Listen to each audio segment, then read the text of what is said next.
तर मित्रांनो, सकाळचे 6 वाजले आणि मी आता गड चढायला सुरुवात करतोय. मित्रांनो, गडांचा राजा आणि राजांचा गड म्हणजेच हा राजगड. आस्ते कदम, आस्ते कदम, आस्ते कदम, महाराज.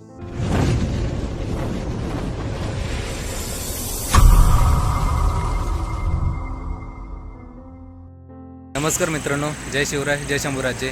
पुन्हा एकदा स्वागत आहे तुमचं आपल्या यूट्यूब चॅनलमध्ये, ज्याचं नाव आहे इमान रायगडी ट्रेकर्स. तर मित्रांनो, आज आम्ही जात आहोत राजगडमध्ये, जी स्वराज्याची आपली पहिली राजधानी आहे. आणि आपले बंधू इथे सगळे आलेले आहेत सोबत. मी त्यांना दाखवतो तुम्हाला. तर तुम्ही बघतच असाल की आपले मित्र इथे सगळे जमलेले आहेत. प्रवीण, रोहन, सर्वेश, पांडुरंग आणि योगेश, हे आपले आज 6 जण आम्ही मेंबर जात आहोत राजगड येथे. तर आता करूया सुरुवात. 9:30च्या आसपास आम्ही इंदापूरमधून निघालो. या गडावर जाण्यासाठी आम्ही भोरघाट हा मार्ग निवडला. भोरघाट इतका मोठा आहे की तो पूर्ण करण्यासाठी 1.5 ते 2 तास लागतात. त्यामुळे आम्ही वेळोवेळी ब्रेक घेत जात आहोत. कारण भोरघाट म्हणजे नजर बाजूला गेली आणि स्वर्गाची तिकीट मिळाली असंच आहे. 11:15च्या आसपास आम्ही भोरघाटात पोचलो. परंतु रस्ता इतका खराब की गाडी चालवणे मुश्किल.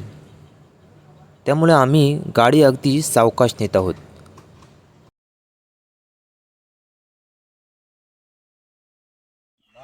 तर मित्रांनो, सकाळचे 6 वाजले आणि मी आता गड चढायला सुरुवात करतोय. आम्हाला रात्री यायला 3 वाजले इथे, त्याच्यामुळे खाली स्टे केला. दुर्गराज राजगडाचे पूर्वीचे नाव मुरुमदेव असे होते. पूर्वी हा फक्त एक भक्कम डोंगर होता. इसवी सन 1625ला मुरुमदेव किल्ला निजामशाहीकडून आदिलशाहीकडे गेला आणि 1630च्या सुमारास पुन्हा निजामशाहीकडून आदिलशाहीच्या ताब्यात आला. मित्रांनो, पाऊण तासाच्या ट्रेक नंतर आपण एका पॉईंटवरती पोहोचलेलो आहे. इथून आपल्याला पाली दरवाजा दिसत आहे. या गडावर येण्यासाठी प्रमुख 3 वाट आहेत. एक गुंजवणे दरवाजा, एक पाली दरवाजा आणि एक चोरवाट. जरी तुम्ही 3 वाटांनी आलात तरी आपल्याला सेमच टाईम लागतो, म्हणजे 2 तासच लागतात येण्यासाठी. आणि 3 वाटांनी आपल्याला नदीसुद्धा लागते. आपण पाली दरवाजा निवडला आहे, तर बघूया आपल्याला किती वेळ लागतोय पोहोचण्यासाठी. आणि चला, प्रवासाला सुरुवात करूया. मित्रांनो, आता बघू शकता इथून पायी मार्ग चालू झालेला आहे आणि इथून आपल्याला अजून वर जायचं, तरी पण अजून 1 तास तरी लागेलच इथून जायला. त्या किल्ल्याची उंची जर बघितलीत तर 1376 मीटर इतका हा किल्ला समुद्रसपाटीपासून उंच आहे. चला मग जाऊया किल्ल्यावरती डायरेक्ट.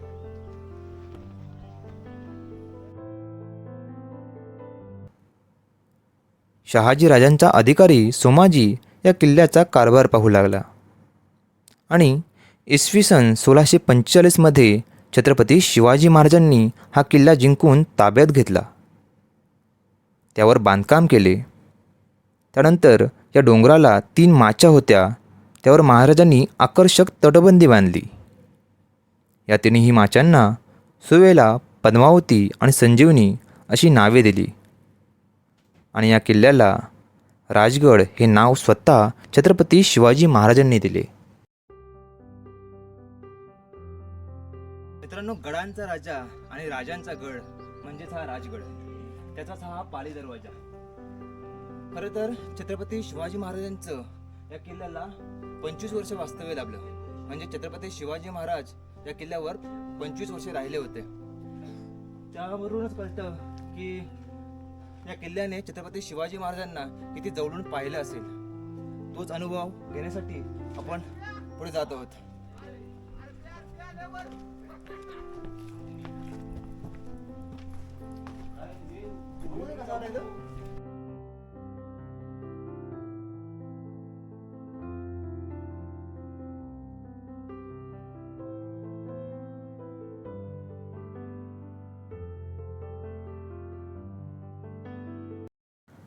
पाली दरवाजातून आत आल्यावर समोरच आपल्याला जंग्या पाहायला मिळतात आणि बाजूलाच मारजंगीही पाहायला मिळते, जिथून शत्रूवर नजर आणि माराही केला जाऊ शकतो.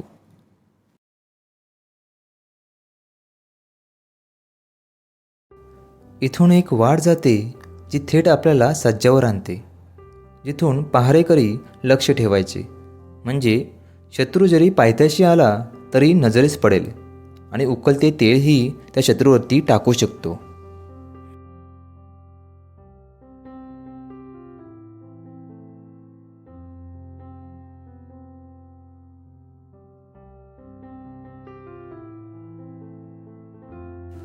समोरच आपल्याला पाली दरवाजा 2 म्हणजेच म्यान दरवाजा पाहायला मिळतो.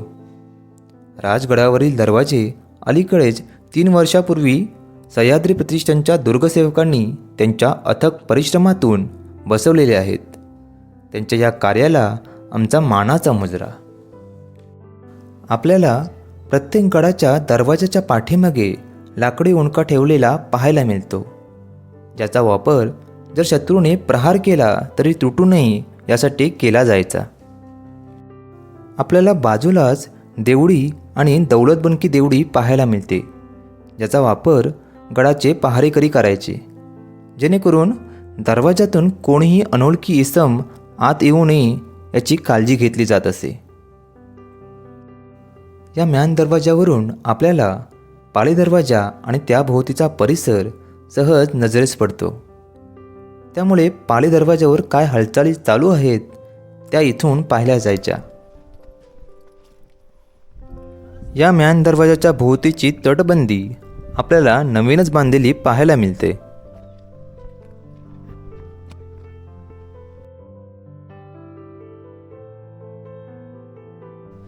मित्रांनो, पाली दरवाजातून वर आल्यावरती आपल्याला पद्मावती माची लागते आणि त्याच्या बाजूलाच आपल्याला राणी मसा तलाव दिसतोय.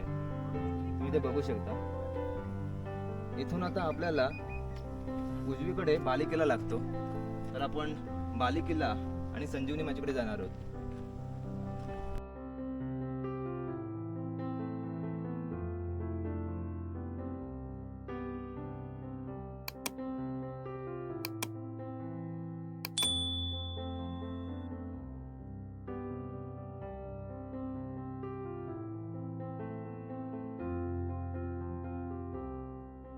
सदरेवर आपल्याला येसाजी कंक, सरसेनापती हंबीरराव मोहिते, सुभेदार तानाजी मालुसरे, बाजीप्रभू देशपांडे, सूर्याजी काकडे, प्रतापराव गुजर या थोर महान व्यक्तींची माहिती पाहायला मिळते.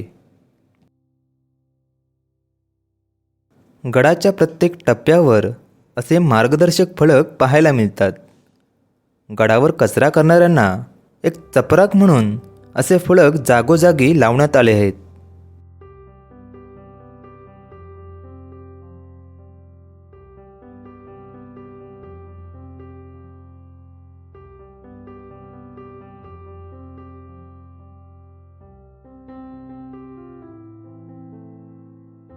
मित्रांनो, इथे आपल्याला धान्याचे कोठार बघायला मिळते, ज्याची थोडीशी आता पडझड झालेली आहे. आणि मित्रांनो, धान्य कोठाराच्या बाजूलाच आपल्याला तोफेचे काही अवशेष पाहायला मिळतात. तर बघूया, त्यातलाच काही एक तुकडा मी उचलून बघतोय की आपल्याला तो उचलता येतोय काय.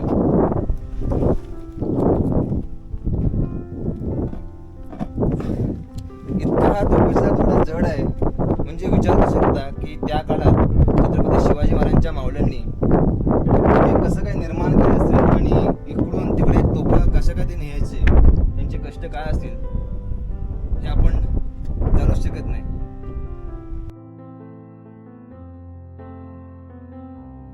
सदरेच्या डाव्या बाजूला आपल्याला अंबरखाना आणि राजवाड्याचे अवशेष पाहायला मिळतात. राजमाता जिजाऊ साहेबांचे आणि राण्यांचे निवासही येथेच आहे असे म्हटले जाते.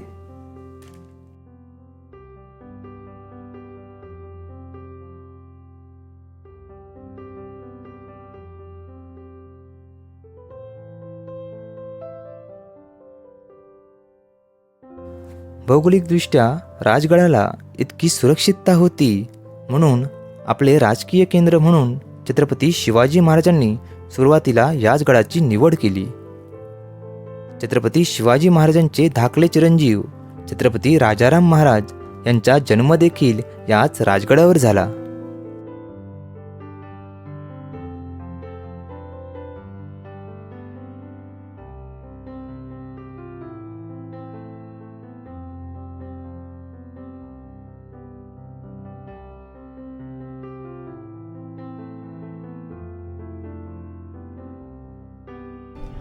तर पद्मावती तलावाच्या बाजूलाच आपल्याला चोर दरवाजा पाहायला मिळतो. तर आपण चोर दरवाजा बघूया.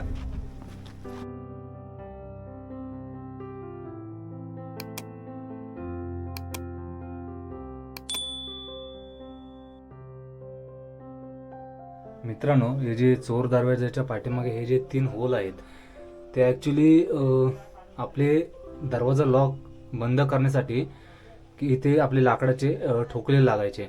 कारण की शत्रूंनी जर बाय चान्स तिकडनं धक्का वगैरे कोणी दिला तर ते दरवाजे उघडले नाही पाहिजेत, त्याच्यासाठी हे दिलेले आहे. आता याच्यामध्ये असं काही नाही आहे. हा बघा तुम्ही, इकडे होल खूप मोठा आहे, दाखवतो मी. हा बघा, इथे एवढा मोठा लाकडाचा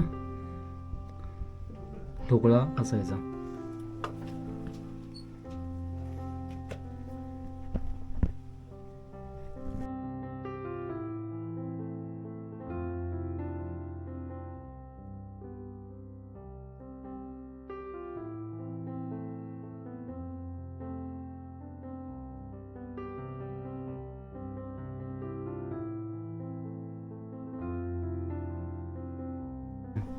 आपल्याला इथे मातोश्री सईबाई राणीसाहेबांची समाधी पाहायला मिळते. याच राजगडावर मातोश्री सईबाई राणीसाहेबांनी देह ठेवला होता आणि त्याच्या समोरच आपल्याला पद्मावती देवीचं मंदिर पाहायला मिळतं. त्याच्या बाजूला रामेश्वर मंदिर आहे. आपण आता या मंदिरांचं दर्शन घेणार आहोत.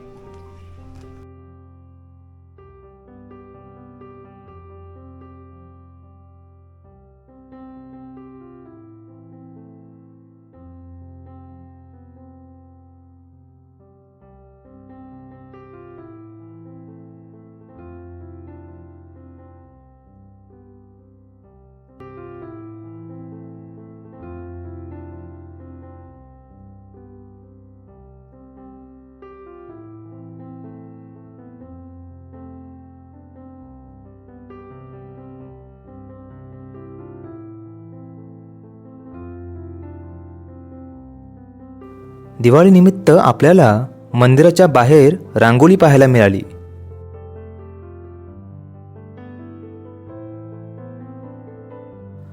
गडावर सध्या जे पद्मावती देवीचे मंदिर आहे ते 19व्या शतकातील भोर संस्थानाच्या कालखंडात बांधले गेलेले आहे. 1642 मध्ये छत्रपती शिवाजी महाराजांनी देवी पद्मावतीची मूर्ती इथे घडवली होती.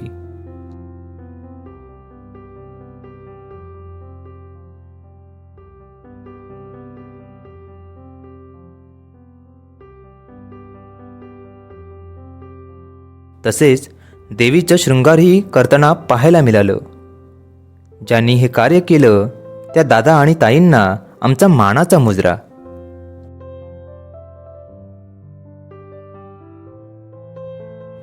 पद्मावती देवीच्या मंदिरामध्ये आपल्याला छत्रपती शिवाजी महाराजांची मूर्ती पाहायला मिळते.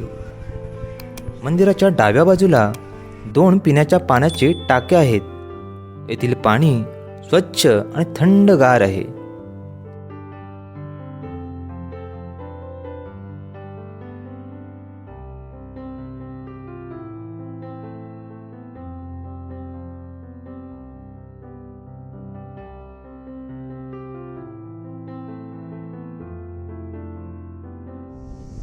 आपण आता महाराजांच्या काळातील सदरेवर आले आहोत आणि त्याच्या समोरच आपल्याला बालेकिल्ला पाहायला मिळतो. त्याच्या डावीकडे गेल्यास आपल्याला सुवेला मच्छी पाहायला मिळते आणि जर उजवीकडे गेल्यास आपल्याला संजीवनी माची पाहायला मिळते.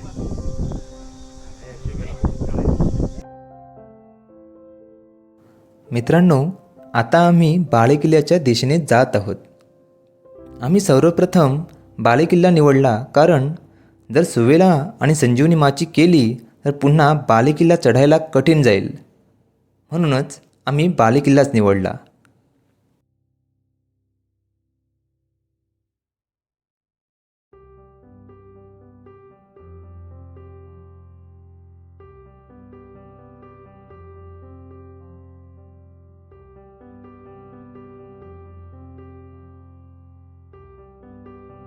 बालेकिल्ल्याकडे जाताना आपल्याला पायरी मार्ग लागतो. पायरी मार्ग संपल्यानंतर खडतर प्रवास सुरू होतो. मार्ग खूप कठीण आहे की सोपा हे व्हिडिओमध्ये बघून नाही तर प्रत्यक्ष अनुभवल्यानंतर समजते.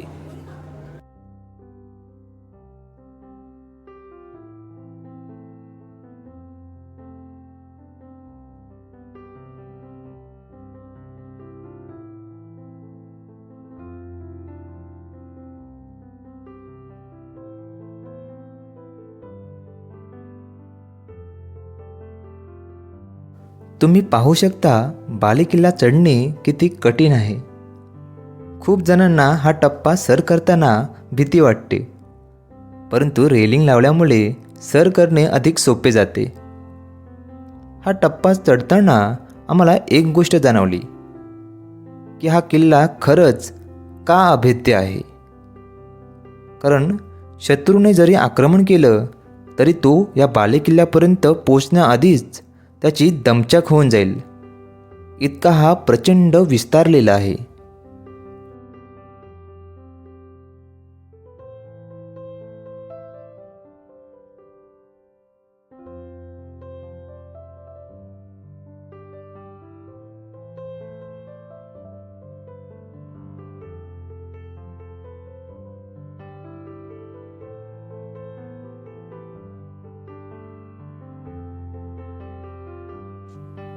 या राजगडाच्या दर्शनासाठी असंख्य लोक, लहान मुले, स्त्रिया येत जात होत्या.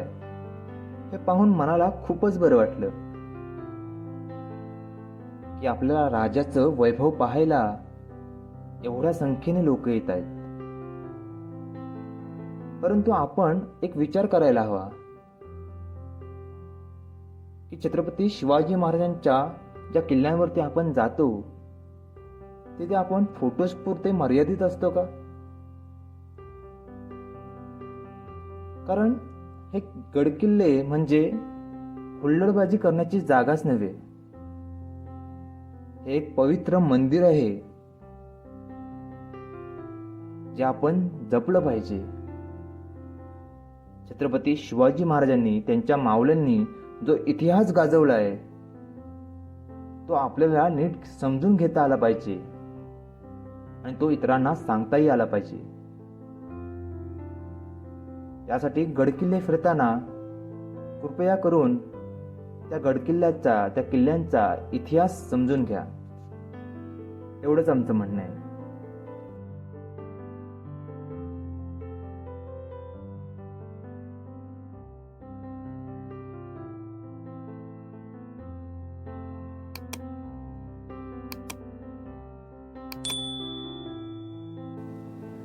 या कठीण चढाईनंतर अखेर आम्ही बालेकिल्ल्याच्या महादरवाज्याजवळ जाऊन पोचलो.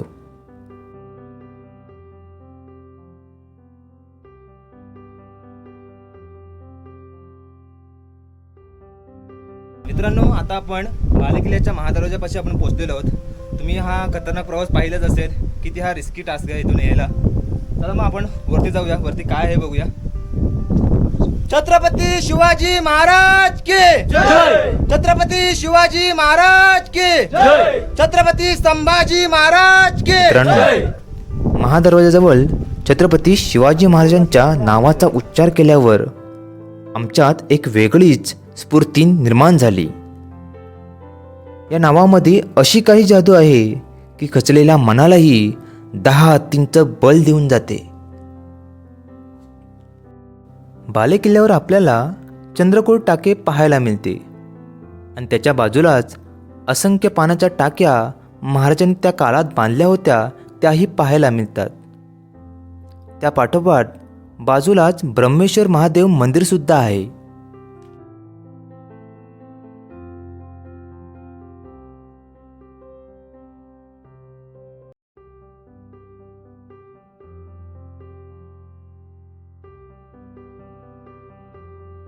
बालेकिल्ल्यावर आपल्याला छत्रपती शिवाजी महाराजांच्या राजवाड्याचे अवशेष पाहायला मिळतात.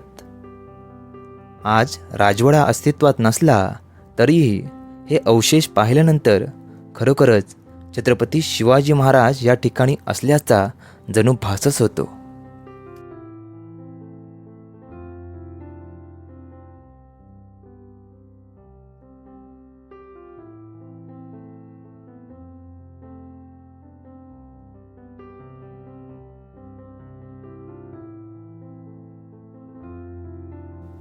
मित्रांनो, बालेकिल्ल्याचं दर्शन केल्यानंतर आम्ही निघालो सुवेला माचीच्या दिशेने.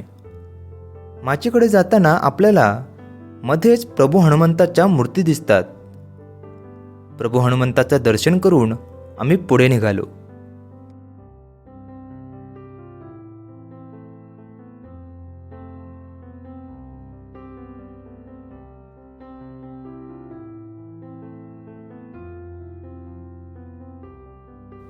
चिलखती बुरुजाचं बांधकाम अजूनही भक्कम आहे हे आपल्याला पाहायला मिळते. मित्रांनो, त्या काळातील दुर्गांचे बांधकाम एवढे भक्कम आणि मजबूत पाहायला मिळते की ते पाहून एवढंच वाटतं की आजच्या इंजिनियर्सना त्यांच्या नखा एवढीही सर येणार नाही.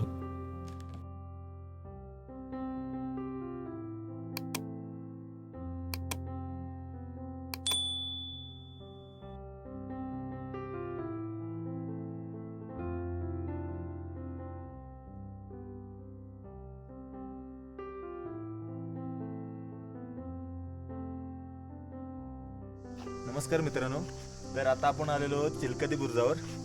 तर आपण पहिल्या वेळेला आलो तर त्या सदरेवरती समोर दिसते ती सदर आहे, त्याच्या बाजूलाच बालेकिल्ला आहे. बालेकिल्ल्याच्या खालोखाल तो दिसतोय तो कुंजवणे दरवाजा आहे. आणि बालेकिल्ल्याच्या डाव्या बाजूने जो रस्ता आहे तो रस्ता येऊन डायरेक्ट आपल्या चिलखती बुरुजावर येतो. आणि या चिलखती बुरुजाच्या अपोजिट साईडला जो आहे ती समोर दिसते बघा, ती आहे सुवेला माची. सुवेला माचीच्या दर्शनानंतर आमचा प्रवास सुरू झाला तो संजीवनी माचीच्या दिशेने. बालेकिल्ल्याच्या उजवीकडे आपल्याला संजीवनी माची पाहायला मिळते आणि या संजीवनी माचीची लांबी जवळपास 3.5 किलोमीटर इतकी आहे. या माची अगोदर आपल्याला टेहाळणी राजगड किल्ला संपूर्ण पाहण्यासाठी साधारण 2 दिवस लागतात. गडावरून तोरणा, प्रतापगड, रायगड, लिंगाणा, सिंहगड, पुरंदर, वज्रगड, मल्हारगड, रोहिडा, रायरेश्वर, लोहगड आणि विसापूर हे किल्ले दिसतात. धोका जास्त असल्यामुळे ते आपल्याला गड दाखवता आले नाहीत. त्याबद्दल आम्ही क्षमस्व आहोत. नमस्कार मित्रांनो. तर आज आम्ही आलो होतो राजगड किल्ल्याला भेट द्यायला. तर आता बहुतेक आमचा हा किल्ला फिरून झालेला आहे आणि आता आम्ही आलो पाली दरवाजावर, जिथून आम्ही एंट्री केली होती तिथूनच आता आम्ही गड उतार करतोय. पण जाता जाता एक सांगतोय की काही लोक आम्हाला अशी विचारतात की तुम्हाला हे गड किल्ले फिरून काय मिळतो. पण तेव्हा आम्ही त्यांना उत्तर देऊ शकलो नाही, कारण का तेव्हा आम्ही विचारच केला नव्हता की गड किल्ले फिरून आपल्याला काय मिळेल का. पण मी त्यांना आता या व्हिडिओमध्ये असं सांगू शकतो की ज्यावेळी छत्रपती शिवाजी महाराजांनी हे स्वराज्य स्थापन करण्याची प्रतिज्ञा घेतली किंवा त्यांच्या मनात आलं असेल की आपल्याला स्वराज्य स्थापन करावं, जर त्यांनी विचार केला असता की स्वराज्य स्थापन करताना की आपल्याला काय मिळेल का, जर हे त्यांनी तेव्हा विचार केला असता तर मग आज आपण असतो का, बरोबर की नाही. तर मित्रांनो, वाईट फक्त एवढ्या गोष्टीसाठी वाटते की अशा विचाराची लोक असतील त्यांना फक्त एवढी जाणीव असायला हवी की छत्रपती शिवाजी महाराजांनी त्यांचं आयुष्य कोणासाठी खर्च केलं, याचा विचार त्यांनी करायला हवा. तर मित्रांनो, आता आम्ही इथं थांबतो आणि आता आम्ही गड उतरायला सुरुवात करतो. आस्ते कदम, आस्ते कदम, आस्ते कदम. महाराज, गणपती, भूपती, प्रजापती, सुवर्ण रत्न श्रीपती, अष्टवधान जागृत, अष्टप्रधान वेष्टित, न्यायालंकार मंडित, शस्त्रास्त्र शास्त्र पारंगत, राजनीती धुरंधर, प्रौढ प्रताप पुरंदर क्षत्रिय कुलावतंस सिंहासनाधीश्वर महाराजाधिराज श्रीमंत श्रीमंत श्रीमंत श्री छत्रपती शिवाजी महाराज की जय श्री छत्रपती शिवाजी महाराज की जय श्री छत्रपती संभाजी महाराज की जय श्री छत्रपती संभाजी महाराज की जय राजमाता जिजाऊ यांचा विजय असो. तर मित्रांनो, दीपावलीच्या शुभमुहूर्तावर राजधानी रायगडचा ट्रेक सक्सेसफुली कंप्लीट केलेला आहे आम्ही. तुम्हाला हा व्हिडिओ आवडलास तर नक्की लाईक, शेअर, कमेंट आणि सबस्क्राईब करा आपल्या चॅनलला. त्याचं नाव आहे इमान रायगडी ट्रेकर्स. लवकरच आपण पुढील व्हिडिओमध्ये भेटू नवीन ब्लॉगमध्ये.